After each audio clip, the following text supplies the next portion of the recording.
ഓം ശ്രീനാരായണ പരമഗുരവേ നമഃ. ഓം ശ്രീ ശാരദാംബികായേ നമഃ. മാനത്തുമൂഴിയിലും പ്രകാശ ആനന്ദരൂപമൊടുകൂടി നിറഞ്ഞു നിത്യം ആനന്ദപൂർണ്ണ നിലപൂണ്ടരുളും വിഭോ നിൻ ധ്യാനത്തിലെൻ്റെ ഹൃദയം ലയമാർന്നിടട്ടെ. സാമോദം സത്യലോകപ്രമദവനസരോ മണ്ഡപത്തിങ്കൽ വിശ്വം വ്യാമോഹിപ്പിച്ചു വെള്ളക്കമലമലരതിൽ കാലുമേൽ കാലുമേറ്റി സീമാതീതം രസിക്കും സഖികൾ നടുവു സംഗീതരംഗത്തിൽ മേവും വാമാങ്കി വീണ വായിപ്പവൾ വരമരുളിയിടണമെൻ വാണിമാതാ. ശ്രീ ഗുരുവും ശ്രീ ശാരദയും കൂട്ടായ്മയിലെ വളരെയേറെ ബഹുമാനപ്പെട്ട നമ്മുടെ അഡ്മിൻ അനിൽജി, മറ്റ് അഡ്മിൻ പാനൽ അംഗങ്ങളെ, എൻ്റെ പ്രിയപ്പെട്ട ആത്മസഹോദരങ്ങളെ, മേടമാസത്തിലെ തിരുച്ചതയ ദിനത്തിൽ തുടങ്ങി നമ്മുടെ കൂട്ടായ്മയിൽ സമാരംഭം കുറിച്ച ശിവകുടുംബകം സീസൺ 2 ഭഗവാന്റെ വളരെ ശ്രേഷ്ഠ കൃതിയായ ദേവീസ്തവം 7-ാം ശ്ലോകത്തിന്റെ അർത്ഥവിശകലനമാണ് എന്നിൽ ഇന്ന് നിക്ഷിപ്തമായിരിക്കുന്നത്. എല്ലാവർക്കും എൻ്റെ വിനീതമായ നമസ്കാരം.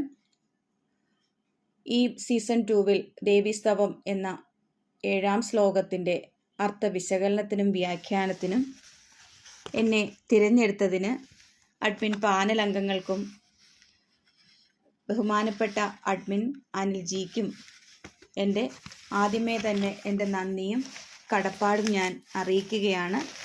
ശ്രീനാരായണ ഗുരുദേവൻ്റെ ഏറ്റവും ശ്രേഷ്ഠ കൃതികളിൽ ഒന്നാണ് ദേവീസ്തവം എന്ന മഹത്കൃതി. വാണിദേവിയെ സ്തുതിച്ചുകൊണ്ടെഴുതിയ 10 ശ്ലോകങ്ങൾ ഉൾപ്പെട്ടതാണ് ഗുരുദേവൻ്റെ ദേവീസ്തവം എന്ന മഹത്കൃതി. ഹിന്ദുമതത്തിലെ ദേവീ രൂപങ്ങളെല്ലാം ബ്രഹ്മശക്തിയായ മായയുടെ പ്രതീകങ്ങളാണ്. എന്ന് പറഞ്ഞാൽ ദേവീസ്തവം സ്തവം എന്നാൽ എന്താണ്? സ്തവം എന്നാൽ സ്തുതി എന്നാണ് അർത്ഥം. മായാനിർമ്മിതമായ പ്രപഞ്ചം വിരുദ്ധ രൂപഭാവങ്ങൾ കൊണ്ട് നിറഞ്ഞ ഒരു അത്ഭുത പ്രതിഭാസമാണ്. അതുകൊണ്ടാണ് ദേവിയെ വിരുദ്ധ രൂപഭാവങ്ങളിൽ ചിത്രീകരിക്കാനിടയായിട്ടുള്ളത്. രൂപവും ഭാവവും ഏതായാലും അതിൽ ഈശ്വര സാന്നിധ്യം ഭാവന ചെയ്യാൻ കഴിവുള്ള ഭക്തൻ ചിത്തം ശുദ്ധീകരിച്ച് സത്യത്തെ കണ്ടെത്തും. ഇതാണ് അതിൻ്റെ ഒരു നിയമം. ദേവീസ്തവത്തിൽ 1 മുതൽ 10 വരെ പദ്യങ്ങളുണ്ട്. 10ാമത്തെ ഫലശ്രുതിയിൽ 2 പദ്യങ്ങൾ പൂരിപ്പിച്ചിട്ടില്ല, വിട്ടുപോയിരിക്കുകയാണ്. ദേവീസ്തവം എന്ന മഹത്കൃതിയിലെ 7ാമത്തെ ശ്ലോകത്തിന്റെ അർത്ഥവിശകലനമാണ് എന്നിൽ നിക്ഷിപ്തമായിരിക്കുന്നത്. ഈ കൃതി രചിച്ചിരിക്കുന്നത് 1887-നും 1897-നും ഇടയ്ക്കാണ് എന്ന് നടരാജഗുരു മലയാള സ്തോത്രത്തിന്റെ രചനയെന്ന് വിശേഷിപ്പിച്ച് പറഞ്ഞിട്ടുണ്ട്. പദാവൃത്തത്തിൽ 10 പദ്യം അടങ്ങുന്ന ദേവീസ്തവത്തിൽ അവസാനത്തെ പദ്യത്തിൽ ഫലശ്രുതി നൽകിയിരിക്കുന്നു. അത് ഞാൻ നേരത്തെ പറഞ്ഞല്ലോ, അവസാനത്തെ പദ്യത്തിൽ ഫലശ്രുതി നൽകിയിരിക്കുന്നു. യതിയഞ്ചിലമായി സജസയങ്ങൾ പദ്യാലകം എന്ന പദ്യാലക്ഷണം. അതിലെയാണ് 2 വരി നഷ്ടപ്പെട്ടിരിക്കുന്നത്. സംസ്കൃത വാക്കുകൾ കുറവാണ് ഈ കൃതിയിൽ. എന്നാൽ അർത്ഥം കണ്ടെത്താൻ പ്രയാസമുള്ള ഒരു സ്തുതി അല്ലെങ്കിൽ സ്തവമാണ് ഇത്. ഊതുക എന്ന വാക്ക് ആവർത്തിച്ചു പ്രയോഗിച്ചിട്ടുള്ളത് ഉണ്ട് ഇതിന്റെ ഒരു സവിശേഷതയായിട്ടാണ് ഇത് കരുതുന്നത്. അവയ്ക്ക് ഓരോ സ്ഥലത്തും ഓരോ അർത്ഥമാണ്. ഈ ഊതുക അല്ലെങ്കിൽ ഊതുക എന്ന പദത്തിന് ഓരോ സ്ഥലത്തും ഓരോ അർത്ഥമാണ് ഉദ്ദേശിക്കുന്നതെന്ന് സന്ദർഭത്തിൽ നിന്നും നമുക്ക് ഊഹിച്ചെടുക്കാൻ പറ്റും. ഈ ശബ്ദധാരാവലിയിൽ ഊതുക എന്നതിന് ഓതുക എന്നർത്ഥം കൊടുത്തു കാണുന്നുമുണ്ട്. എതുക, മോന, അന്താദി പ്രാസങ്ങളാണ് ഈ കൃതിയിൽ പറഞ്ഞിരിക്കുന്നത്. ദേവീസ്തവത്തിലെ 7-ാം ശ്ലോകത്തിന്റെ അർത്ഥവിശകലനത്തിലേക്ക് ഞാൻ കടക്കുകയാണ്. ഈ 7-ാം ശ്ലോകം നമുക്കൊന്ന് ചൊല്ലാം. അത് കഴിഞ്ഞ് അതിന്റെ അർത്ഥവിശകലനത്തിലേക്ക് പോകാം. ഇനി നിന്റെ മൗലിയിലെഴുന്നിടും പൂനിലാവിനുമങ്ങു നിന്നു വിളയുന്ന വെണ്ണീറിനും കനലിന്നു നീരിനു മണത്തിനെന്നല്ല നിന്നിനമിങ്ങു കണ്ടതിനൊക്കെയും കൈതൊഴാം.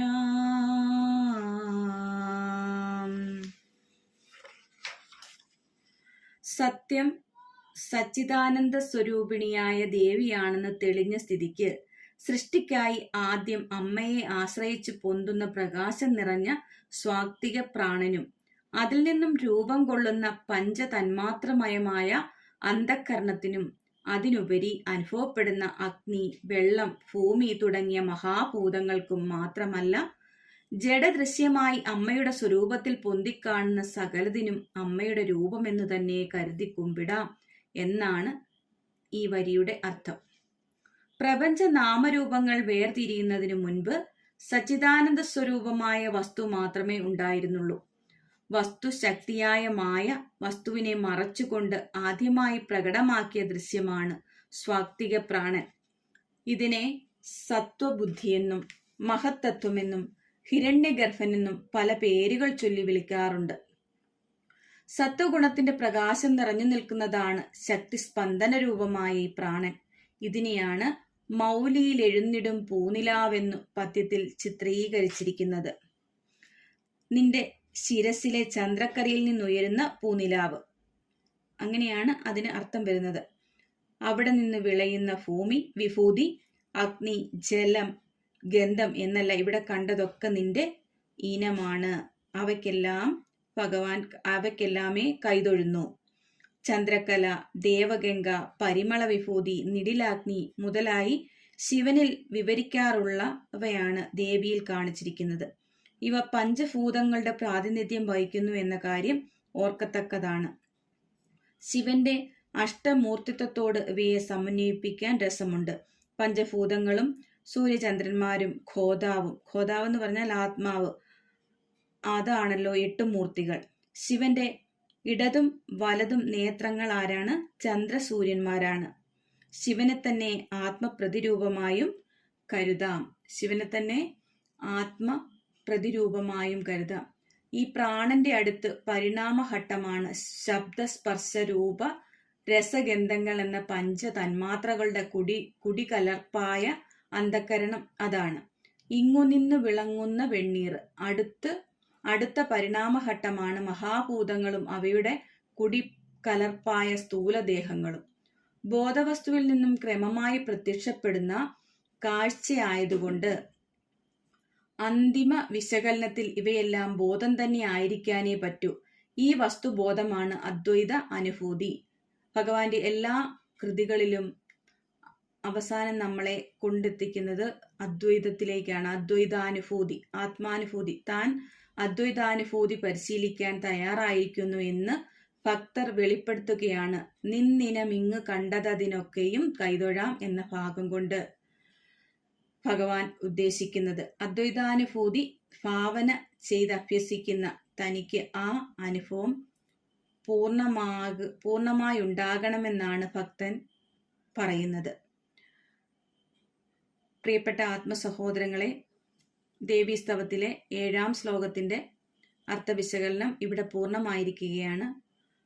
ഓം പൂർണ്ണമദഃ പൂർണ്ണമിദം പൂർണ്ണാത് പൂർണ്ണമുദച്യതേ പൂർണ്ണസ്യ പൂർണ്ണമാദായ പൂർണ്ണമേവാവശിഷ്യതേ.